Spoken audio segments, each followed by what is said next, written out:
And this is a trip Give us 1 second. that we had. Good. I tell you something. This is a trip we've had circled on the calendar from the beginning. The Indo-Pacific, shifting priorities to make sure we're deterring threats of the future. President Trump's been focused on that, reestablishing the warrior ethos, rebuilding our military, and ultimately reestablishing deterrence is critically important. And so we're out here to talk to our commanders and, more importantly, meet with the troops all across the Indo-Pacific, and then our allies and partners too, who are going to be a critical part of ensuring the future in this region is free. And so we're glad to be here. It's a beautiful day and a full work day on the plane.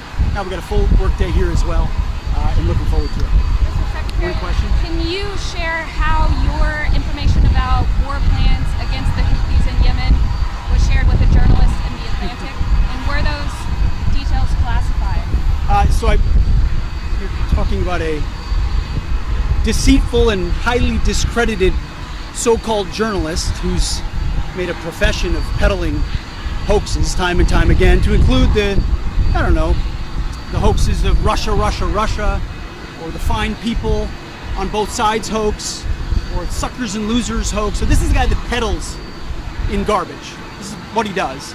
I would love to comment on the Houthi campaign because of the skill and courage of our troops. I've monitored it very closely from the beginning. And you see, we've been managing 4 years of deferred maintenance under the Trump administration. Our troops, our sailors were getting shot at as targets. Our ships couldn't sail through. And when they did shoot back, it was purely defensively or at shacks in Yemen. President Trump said, no more. We will reestablish deterrence. We will open freedom of navigation, and we will ultimately decimate the Houthis, which is exactly what we're doing as we speak from the beginning, overwhelmingly.